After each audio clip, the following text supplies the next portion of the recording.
kebanggaan dari Bapak Dwi Agus Hermawan dan juga Ibu Ena Aryati bersama yang terbaik malam hari ini, Leo Band.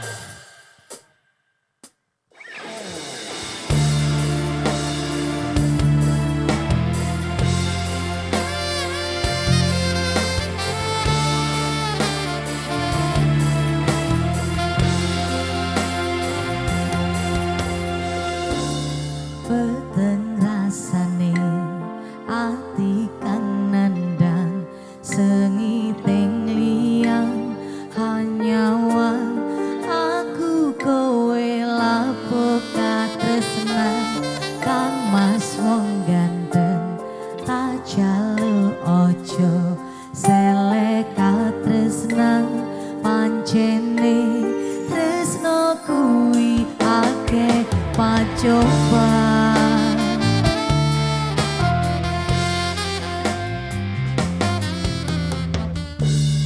arep tumeka ngendi katresnan iki yen to aku sliramu ra diakoni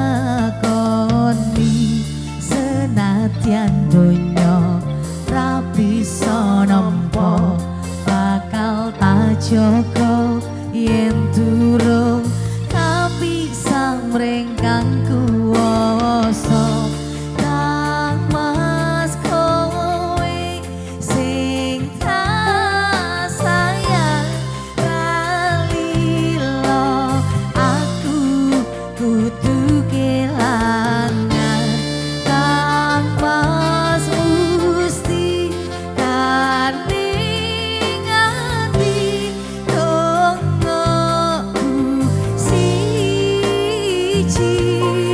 tresno iki abadi do dewa-dewa ning asmara kuat ati kawula anggon kula laput tresno datat kendat saking coba tare wangi tapateni lahire tresno kang suci kasunyatan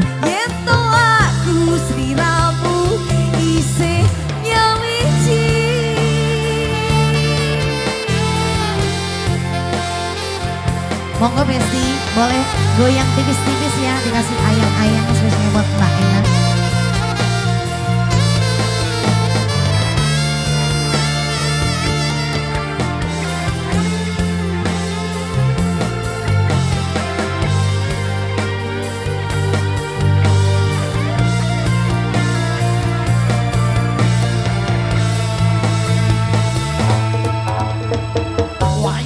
Senadyan donya ra bisa nampa bakal tak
ada ayang-ayang Oh, oh. Fahmi.